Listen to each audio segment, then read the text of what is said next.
book, Lead Yourself First, Inspiring Leaders Through Solitude. Mike is a West Point graduate, which is one of our many connections, but he's also the founder of Team Red, White, and Blue, a charity that supports veteran camaraderie through endurance events. He's also the CEO of the Character and Leadership Center and the co-founder and chairman of the Positivity Project.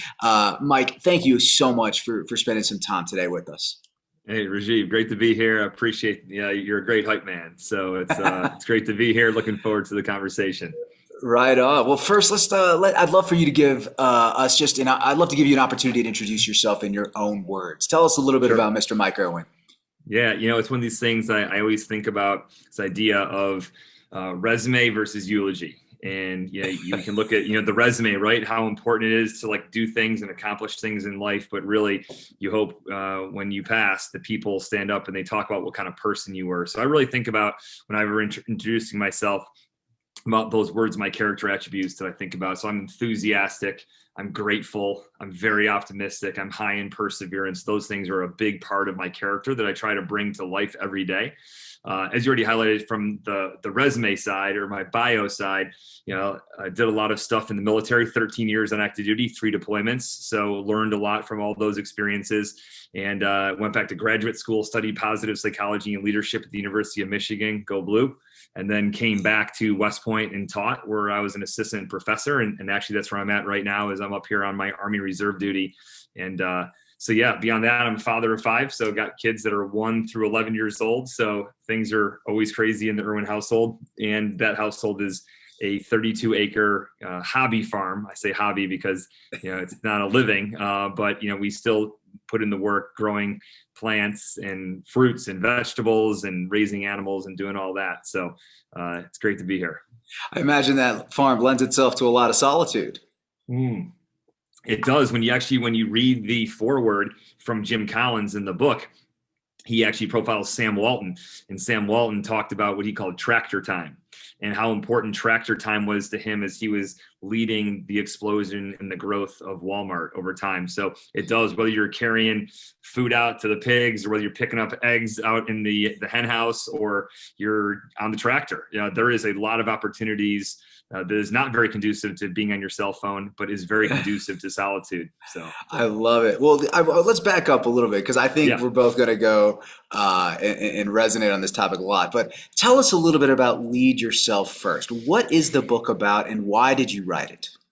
Absolutely. So kind of backpedal all the way to the beginning. So fall 2009 at West Point, a professor from Yale named Bill Dershowitz came and gave a talk to the plebe, the freshman class at West Point, talking about the role of solitude in leadership. That was then turned into an article in a couple of publications. I read it and was spellbound by this article. This must have been January of 2010. So shortly after he gave the talk, I'm in graduate school at the time. I read it, was like, wow, this is amazing. Shared it with a lot of my friends and got just all this feedback of wow, that message deeply resonated. I reach out to Bill Dershowitz and say, hey, I just want to let you know, this speech you gave, I went to West Point, so I'm studying to go back and teach there, but amazing talk you gave, amazing article. And I think you should write a whole book on it because I've never seen such strong feedback from so many people before that I shared it with. And he came back quickly and said, hey, I appreciate the compliment, but I'm already working on another book and I'm not a leadership scholar or leadership expert. So if you want to read that book, you better write it. So that began the journey of do I really want to be, because I never had a dream of being an author growing up. I never had this idea of I need to write a book. And so I really had, some time really doing some soul searching of do I really want to work on this? And it all tipped in June of 2010 when federal judge Ray Kethledge, right there in Ann Arbor, his chambers were a mile away from where I went to grad school. My brother-in-law was clerking for him and said, you got to meet, Judge Ray. He's a really great guy. And, and he read the article and it resonated in a big way. He's like, dude, I go up to Lake Superior and I've got a cabin up there and I swear I'm 20 IQ points smarter when I'm up there. When I'm detached, there's no internet connection. It's just me. I'm up there. I fish. I live very simply, but then I write my opinions and I read. And so we decided, you know what? let's work on this thing together. And so that was the beginning of a 6-year process, because we started writing it in June of 2010. The manuscript was turned in 6 years later in June of 2016, and it published a year later in June of 2017. Very interesting. And so the ultimate thesis is that isolating time, the time away from the stimulus of modern society, from the daily pings of your email inbox, is actually fundamental to accessing your inner self and improve your leadership and your relatability to the people that you're following, the institutions you're serving. I'm curious, like, in your own words, what is isolation? What is solitude? How do we define this very discreetly? Yeah, great. Yeah, great point. Great question. So getting to the heart of the matter. So solitude. So first of all, we talk about this as being, it is first of all a psychological state. So it's not necessarily a place. It can be for people, right? You know, a cabin or the mountains or a hike or whatever, but it's a psychological space where the mind is isolated from the input from other minds. So what this means is, if you're listening to or you're watching this right now, not solitude. You're reading a book, not solitude, right? You're listening to a podcast, you're ripping through social media, you're reading email, not solitude, not solitude. Doesn't matter if you're 10 miles away from every single other human being, right? If you're up on top of Mount Rainier, that's not solitude, right? As long as you're doing those things. However, if you're in a coffee shop or you're in some location where there's people around you, but you got your noise canceling headphones on, like the ones you're wearing right now, right? You got those on, and you are just thinking, and you are writing. Like, writing is like the preeminent act of solitude, right? Where you can't write if you're like processing ideas at the same time. You have to focus and think about what you're writing. That is solitude, right? So it's the mind free from the input from other minds. And again, you can read a book or listen to a podcast, hit pause, put the book down, think about it and go, wow, that's really deep. I wonder what she meant by that point. And then that's solitude, when the brain is working through something on its own without all the external stimulation. Understood. And so what happens when we remove, like, I guess, what is it about removing those stimuli that causes these revelations or this improvement? Like, I mean, because then the converse of it was that by having multiple people in our heads, by doing too much listening, too much intaking, I mean, that we're naturally making ourselves worse leaders, right? So what is it about the presence and the absence of other minds that affects our leadership acumen? So I think that, for me, what this boils down to is that it's not an either or, right? You need to process, you need to read reports and listen to podcasts and listen to conversations and read. Like, that's a huge part of it. The big question is, are we spending the time to access what does that mean to me, right? Not what someone else tells me, like, but how do I translate it into my life, what I just heard him or her say in that conversation or in that email or whatever it might be. Mm-hmm. And so it's not that it's bad, like, to have our mind to have access to other minds. The question is, do we give ourselves any break from it? And I've done a lot of leadership work in the past 4 years with organizations, Rajiv, and what they really say all the time, or most of the time, is that, yeah, I really think for about 5, maybe 10 minutes per day. All day long, I'm just doing. I'm hitting emails back and forth, and I'm in meetings, or I'm on Zoom calls, or I'm doing all these things. But how often do I actually slow down, stop, and just think and rack my brain? For a lot of people, the answer is practically no minutes per day. And that's super, super scary, because it just means, like, you're just like in a pinball machine, right? You're just getting pinned around all over the place, and you're just responding. And so that, to me, is like where I think it becomes detrimental to leadership and detrimental to life, is if we don't turn the spigot of information off ever, or if we don't turn it off intentionally enough. Once we feel our brain getting overwhelmed, because what's literally going on in there's billions of neurological connections. They're firing on all cylinders when we're processing something, when we're reading something, but the question is, like, do we ever give those neurons a chance to calm down, to settle down, to do our most inspired thinking? You need to be able to slow down from time to time. And again, a lot of us, whenever we're bored, whenever we're distracted, we pick up our phone, we turn on the TV, we pull up our iPad, right? We consume more and more. It's like, eat. We know that if you keep eating, that's a big problem. Well, if you keep feeding your brain information all day long, which is what a lot of people do without pausing and slowing down, we assess that also to be problematic. Very interesting. Well, you know what I would, if I may, a critical thinker who is watching this would say, "Hey, Mike, you own a, 30-acre farm. Sam Walton owned a farm. Rajiv lives in a damn house in Tahoe. Like, how much of this isolation is either a function of privilege, because if you are not doing so well in life, like how do you actually separate it out? You're probably working multiple jobs. You might be taking care of kids that aren't even your own, including the ones that are. You might have stresses that actually prevent you from detaching. Detachment Totally. might actually be a luxury. So I'm curious your reaction to that. Yeah, no, that's a great question, and I've had this conversation with quite a few people.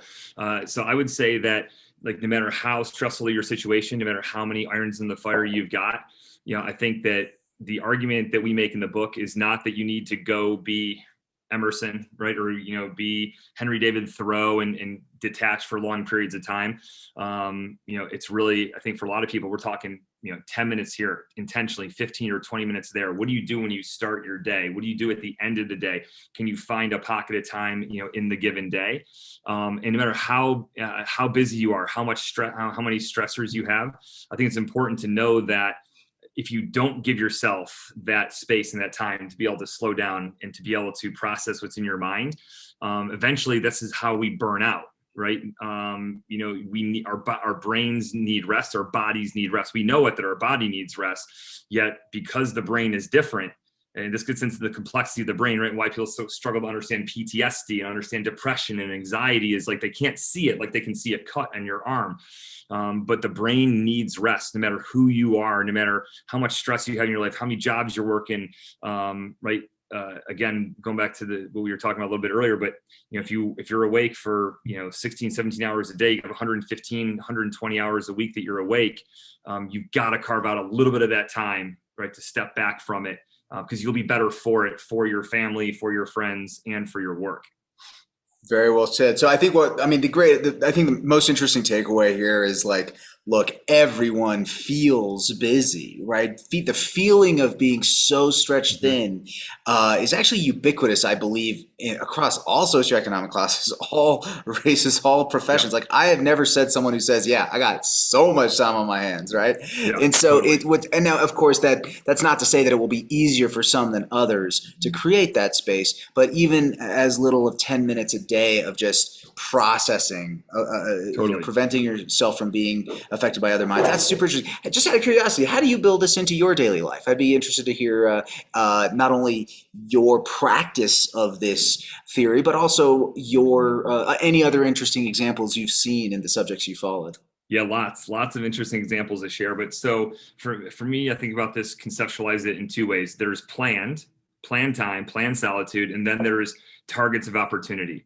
And so targets of opportunity for me are really what work the best with my life, with the different roles that I have and all the different irons in the fire. I find pockets of opportunity, 10 minutes here, 15 minutes there. I have worked, I'm 41 now, I'm kind of an old guy. So, I've learned over time to gain some better self-awareness.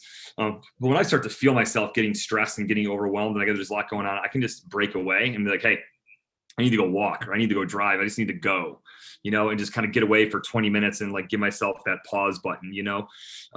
But, targets opportunity, planned. The optimal way to do this is to plan it. The people who do this the best are those that block off their schedule and they say from 9 a.m. to 10 a.m. every Tuesday and Thursday, I've got like thinking time. I've got time in my job where I'm not going to be on Zooms or answering emails. I hit pause on my email. I put my phone into airplane mode, and I'm just going to really think through what are the biggest three things kicking me in the teeth right now in my job, and what am I going to do differently about them. And to me, that's the optimal way to do this, Rajiv, is like to plan it in. But again, it's very tough because regardless of where you're at, like there's just a lot of things coming at people in the world today. And for me, I see people struggle with this a lot. And if they can't plan it, they feel like helpless or powerless. And this is where I say you got to seize on those targets that pop up 10 minutes here, 15 minutes there. Because if you don't seize those, then you'll go throughout the whole day or sometimes the whole week with like practically no time to get inside your own mind. And so walking the dog in the morning, driving somewhere, turning the radio off and just like, listening to the sound of silence and really just trying to get inside your own mind. Sometimes you just need to put the stuff down and like let your brain free think, blow up the box, so to speak. But it's all those kinds of things that you can do in your daily life where you might typically like be on your phone, go for your walk, do those kinds of things. What is your relationship like with your phone then? I mean, I'm just curious if, like, to Hmm. what extent, like, do you check your phone often? Is it very deliberate? Do you Yeah, schedule phone time? I'm curious because when I think about the things that take me out of solitude, it yeah, really is, my notifications coming in, emails, totally. texts, teams. And I mean, even when I turn them off, there is this like knee jerk reaction, the vibration, even, Yeah, of a message coming in that, like, oh, I got to check it. Something super important's coming in, yeah, which it never is. I'm not an important man. So I'm just curious, like, what is your relationship yeah. with your phone like? Yeah, I talk about this idea a lot of like building a healthy relationship with technology writ large, and it's all very interesting. I'm sure you've seen The Social Dilemma, the Yeah. Netflix documentary, but there's obviously these things that our brain is kind of hardwired to like respond to, and all that. So for me, I do know, like, and I've known this for a long time as a psychologist, dating back to 2010 when I was in grad school, because I was in a personality and social psychology program. So I was already tracking like some of the psychology behind all this. For me, it's really, I'm no different than anyone else, man. You got to put that thing away. So I prefer to turn it off from 5:30 to 8:30 at night when I can. I'm all in on family stuff, and we're feeding kids Like, and not feeding just airplane mode, it's power off. off. Yeah, Wow, that's and cool. I don't, Nice. I know, I jokingly tell people all the time, I'm like, hey, your phone does have an off button, right? Like no one uses it, but like I try to like turn it off because then remove it makes the, again, it's that barrier that's more friction between you and before. All you got to do is go swipe and you're back online. But this here, you got to go wait, you got to wait for it, you got to put it down, so it creates just a lot more friction. Yeah. But that's a big part of it is as I try to do that for certain periods of time. But I also just know if I'm working on something very important and I'm having a conversation or I'm getting ready for a big conversation or a talk or a presentation, like I will just not even bring it to my office because I got an office above my barn. Like I just won't bring it there, and I'll sit there and I'll just pace around it and kind of just walk around it and try to like get inside my own mind. But you do have to separate it. Great book out there called Digital Minimalism by Cal Newport. You Yeah. might have heard of Yeah. him. Of course. Yeah. The book Deep Work that he wrote is phenomenal, but he's a computer science professor at Georgetown. Fascinating guy, but his digital minimalism gives you a whole run through on how you can essentially, he doesn't call it a detox, he calls it a declutter, right? How you can digitally declutter your life. And again, these things are very, very hard to do, require a lot of discipline. And this is where you've got to put some of those barriers and those friction points in there for yourself to make it harder to just access it. Because if you don't, it's just too easy, right? And the analogy, of course, is that, alcoholics don't keep alcohol in the house for a reason, right? Sometimes you're going to have those moments of like, I need this. And if it's right there, right, it's a lot harder to get in your car and go buy alcohol. It's a much more time.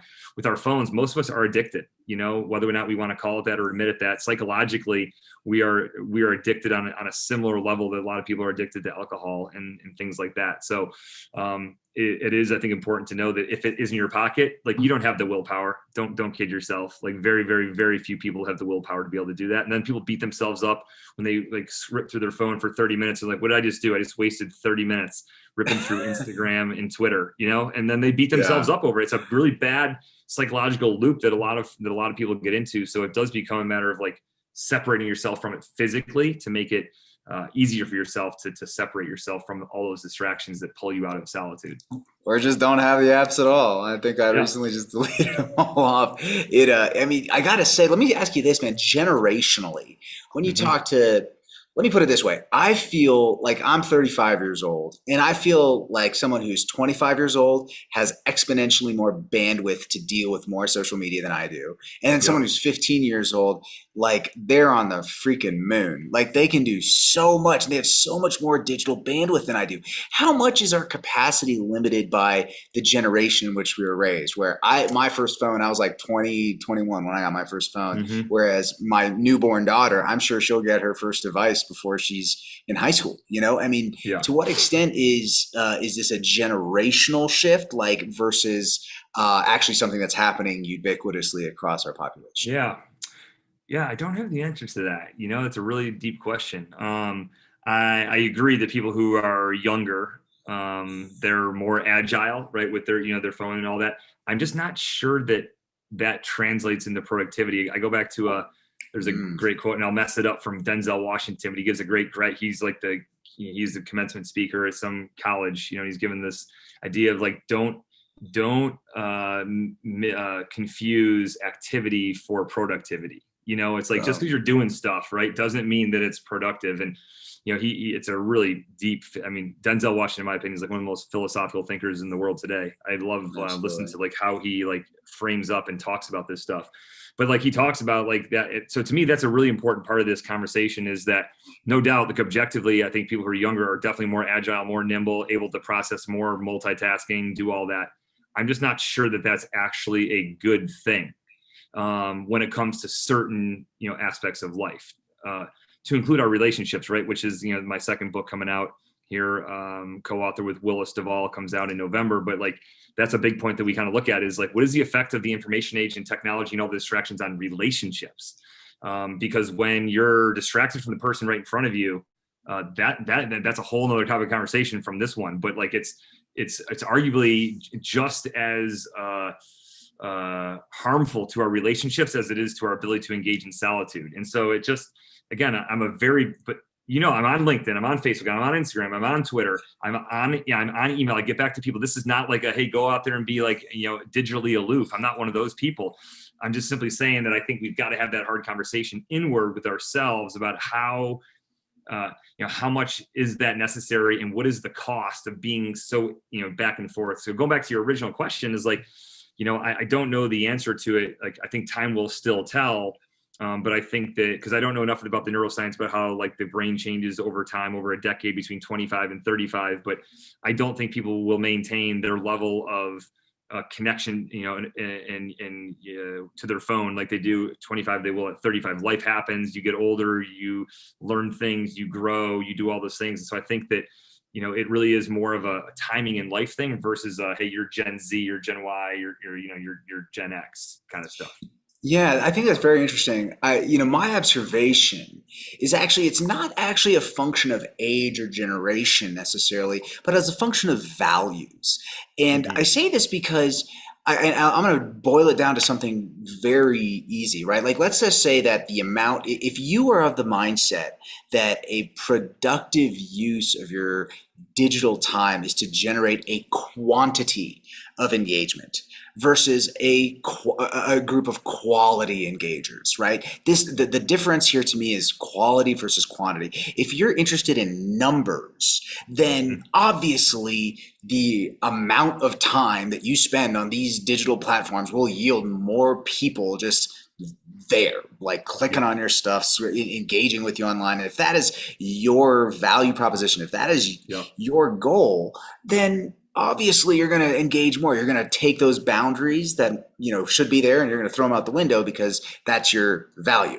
And that to me is it's a value system that actually makes me sad. And I say this Mm-hmm. working for a social media company, knowing that we make more money with more eyeballs, more clicks, more engagements. But that being said, as a content creator myself, I actually don't really care about the number of people engaging. I actually just care that it's helping people's lives. I want people to Yeah. engage in a quality way. And as a result, in order to create quality content, I gotta pull away. If I just get sucked into the feed, I'm just going to recreate what everybody else is already doing. That's going to be Right. what's in my head. I won't be writing rap songs about the damn balance sheet, right? Like, like I Totally. gotta, and it's so to me, yeah, I found that it's less about generation, and of course there might be some correlation there between one's value systems and their generation. But I find like I know adults who care squarely about like these just feudal metrics of just views and likes and clicks, and it's just Yeah. that doesn't actually translate into value, and Yeah. it's something I'm following pretty closely. Yeah. No, it's good. Yeah, Powerful. and I got a question for you here that kind of came in when I was discussing the book with other people. What is the difference between solitude and meditation? And Mhm. this was something that kind of came up because many folks. I'm actually a practitioner of Headspace. I really enjoy Andy Puddicombe's writing, and I've started meditating during the pandemic to kind of Yeah. clear my head and still my brain of thoughts. And I couldn't decide as I was reading your book if that is Mhm. actually an activity that is Yeah. actually not solitude, Yeah. or if it was actually an extreme version of Yeah. solitude. That's So it. I'm curious your reaction. Yeah, so we profiled numerous people. We interviewed, Bill George, former CEO of Medtronic and a professor at Harvard Business School. We profiled, a fair number, three people maybe in the book that really talk about meditation. So I would frame it as solitude. So the mind separated and isolated from the input from other minds. Is this is a almost like one of the purest forms of practicing and getting to solitude is meditation. So meditation is Mm, like a road. If you think about solitude as a destination, meditation is like one of like the clearest, most clearly paved, flat roads to solitude. Now, as you know, for someone who does this, right? For most people, maybe you don't, maybe you're better at this than most, but most people that I talk to around this, they struggle to get to 3 minutes before they start getting all yeah. flustered. And then you listen to people who, because I listen to 10% Happier by Dan Harris, one of the Yeah. podcasts that really kind of coaches people on meditation. Like, hey, I acknowledge that thought. I let it pass through, right? Like, but it takes time and it takes training to be able to do that. But I've also read about so many like hyper productive leaders that have got like so many different things going on. Make me look like I've got like nothing going on compared to some of the things that they're involved in. And they talk about basically the line is the busier you get, the more important meditation is. The busier you get, the more important it is to be able to slow down and to be able to train your brain to be able to be present in the moment and to know what you can let pass through and what you need to hold on to. And that's a really powerful insight, that going back to your question from earlier is like, regardless of where you're at in socioeconomic status, regardless of how many irons in the fire you got, how many stressors you got, that investing that period of time in meditation, in that solitude, and literally just breathing and being there is going to give you, a positive return on that investment of time. And it's just a lot of Yeah. people just need to be convinced of that. So let me ask you this: during the pandemic, I mean, do you feel like this helped or hurt the problem? Because I mean, on one end, we've all been allowed. Many of us don't have commutes anymore. I Yep. stopped traveling for work, which Much. was Yeah. amazing. Yep. For me personally, especially being in the mountains here, I've gotten a ton of solitude, and it's been Totally. life changing. I've had one of the most creative and productive years of my life. But I recognize that that's not the same across the board, because on one Yeah. end, my phone was in my pocket, my computer, work was home, and home was work, and those boundaries Yep. could have very readily been broken at any time. And I'm Totally. curious for you and the research you've done, what effect do you think the pandemic has had on people's ability to find solitude? Yeah, so it's interesting. So at the get-go, there was this whole idea of like, wow, this is like, hey, there's the opportunity here. There's definitely the opportunity to be able to engage in solitude more. I think, I've been working remotely for 5 years, so I already had, plenty of reps, and I knew like how the whole, like a lot of people who had been used to going, like I said, on the road, traveling, used to, going into the workspace, like for them, like that was, I mean, it took me several years, Rajiv, just to get good at working remotely and working, in a virtual environment. So for a lot of people, I think just that whole year was spent getting better at being a remote worker, when they don't have the reps. But in general, I think honestly it was harder. I think because more people spent more and more time. We know the data is super clear about the number of hours people spent on social media and watching Netflix and watching television, YouTube, right? Everything, right, climbed. And so just like any habit, I think people became more and more tied to their habits of spending more and more time with devices, right? Be they television, iPads, cell phones, social media, streaming services, etc. And so I think that for most people, honestly, they found it not necessarily harder, because objectively, you're right, you take the commute out, you take a lot of those things out, but even though they had more available time to be able to do it, they spent a lot of time, I think, in front of a screen. And then again, when they were burnt out from screen time, to be clear, right, it's not solitude when you're like, oh, at the end of the day, I'm just going to hang out. I'm going to put on a show, right? I'm going to go watch. Like, that's not solitude, right? Like, solitude is an intentional effort to separate yourself from all of that. And sometimes it takes a bit of energy to do that, and it takes willpower. And so I think a lot of people got exhausted from just like Zoom fatigue, screen fatigue, and all those kinds of things. And they were actually less likely to engage in solitude perhaps than even before. That's super interesting. I think because what I hear in there is if you're suffering from Zoom fatigue or webcam fatigue, whatever, it's almost like you don't have the energy Mm-hmm. to appreciate a solitary environment. It's all, and Totally. I would actually argue that the word of like, hey, I'm just going to put mindlessly on some Netflix or whatever. I mean, that's not solitude. That's escapism. You know, Right. Totally. it's a deliberate attempt to distract our Yep. brains from processing what has happened. And Totally. that's a very it's an understandable yet sad Totally. coping mechanism, Yeah, isn't it? totally understandable. I mean, I totally get it, and this is where I think a lot of people kind of turn the corner that even as you figure out the future, what's the hybrid solution to work and all that of like, I tell people all the time, like I do very few Zooms. Honestly, I do calls. I'm a little bit old school now. Does that suffer that I can't see how some people respond to what I say to them? Sure. But if I'm got to have a hard conversation,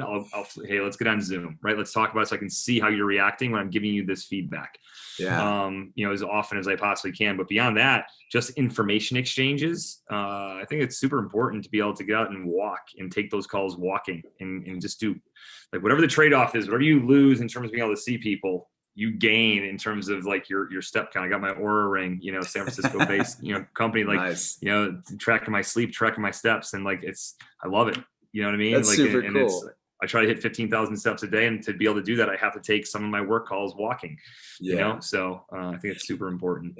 You know, my strategy, I mean, I mean, maybe I need to take a page out of your book is I put my camera on, but I actually have started to ask for 15-minute meetings as opposed to 30 or Hmm. 45 or an hour long meetings. Just say, hey, this ain't rocket science here. Like, Right. let's get on the phone. I want to see your face. I want you to know that I care. Yep. But, let's see if we can get off the phone here, lickety split and not make Right. sure we Right. don't get that fatigue setting in. You know, Mike, Totally. you've been researching leadership for the better part of 20 years now. Yeah. I'm just curious, taking a step back, your book removed, who are some of your inspirational leaders in your life?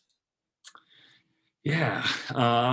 It's a great question. Yeah. There's obviously so many examples out there of just, phenomenal leaders, that have done things, going back to the book, right? Like some of the phenomenal examples of, General Eisenhower, Martin Luther King Jr., a lot of military folks, because I'm a military person, so deeply inspired by, a lot of people who dedicate their life to a service or to a cause. That's deeply inspirational. For me personally, the greatest mentor I've had in terms of a leadership example is a guy by the name of Jim Collins. You probably heard of Good to Yeah. Great and Built to Last, so I worked with him while at West Point. That was phenomenal. Wendy Kopp, founder of Teach for America, deeply inspirational, what she's done, and now Teach for All, bringing the Teach for America model, to I think 53 other countries throughout the world. So there's just so many, inspirational examples that we might read kind of through history. But honestly, a lot of my friends, I'm friends at Fort Bragg. I'm friends with some of like the most elite special forces soldiers in the world. They're incredible examples of like humility and leading with conviction and selfless service. I think it's a different level, right? And you know this from your military experience. Like when you're, and it's nothing against business, right? But like when you're leading and you're out there and you're trying to make that end state is about a dollar value, right? Versus, hey, I'm serving the country as a teacher, as a nurse, as somebody in the military, and certain some of these roles, you're never going to make very much money, but your service, is really in support of, directly in support of the country. To me, that's where I find more of my inspiration and my examples from. I'm certainly in awe of a lot of business leaders in terms of what they do, and what they accomplish, and it's amazing to think of what businesses have brought forth. But a lot more of my personal inspirational examples come from from that selfless service, kind of corner. Very cool, Mike. Thank you for sharing that. So we're about time here. I'm curious. You've got a hooked audience. I mean, our audience consists of everyone from military folks, political folks. We've got tech folks. We've got finance folks. We've got MBAs. Yeah. We've got all sorts of people here, and you've got them Yep. on. And obviously the mission here is to find solitude. I'd love to have you give them some next steps. If you have someone now that's interested in finding solitude and improving their headspace, and as they grow as leaders, what are some like very tactical, practical next steps Yeah. for this following?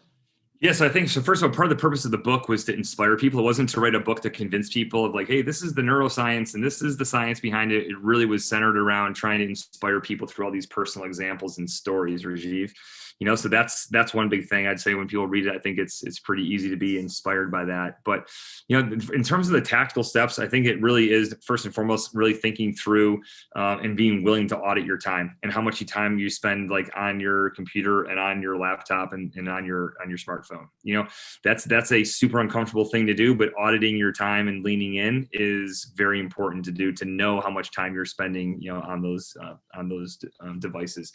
But again, those things inherently in and of themselves are not bad, right? Like they're critical to our lives and to our work and to all those things, right? So that's not what that's about. It's just saying that, the answer that people often give me when they like, I don't have time for solitude, is that they don't have time, and I'm just like, I have a hard time digesting that, that is a rational excuse, because like we can make the time. We just have to believe that it's important enough to do it. Just like exercising, like we have the time. It doesn't have to go be a long run. It can be a 15-minute workout. It can be a 10-minute walk, right? But it's got to be a high enough priority for us. And that is the big challenge, is it a high enough priority for people?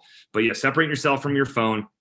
And some of the easiest ways you do that is honestly by using an old-fashioned alarm clock, not having your phone, because for a lot of people, the worst thing that they do, honestly, is they start the day in bed for 15 or 20 minutes before their feet ever hit the floor.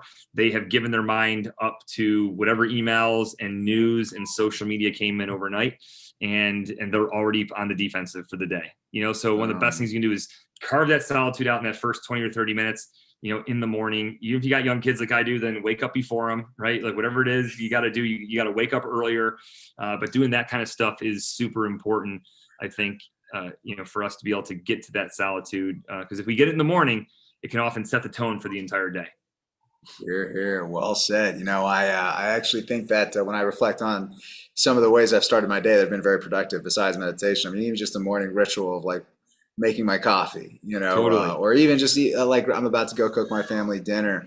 And, it's actually a time where I'm really glad. Like sometimes I'll listen to an audiobook, I got to run this, book club. So I got to do some reading, and cooking sometimes is an opportunity to do that. But it's also Totally. really nice to just take a beat and just see what can come through my brain and through my thoughts with some isolation. So, Mike, I want to thank you for writing a really quality book, an inspirational book. I think it's something that a lot of us need to take a moment to read, and we're going to promote you as far and wide as we can, and we're just big fans of yours. So thanks again, Mike, and best of luck to you. Yeah, thanks a lot, Rajiv. I appreciate the chance to connect and enjoy the conversation here. And fired up for Absolutely. And when your next book comes out, I hope you'll come back and pay us a visit. Yes, absolutely. You got it. All right. Sounds good. Hey, folks, Right. 99 Pages, really appreciate you coming on. We'll be back next week, in 2 weeks, with Colin Woodward. And we're going to have a great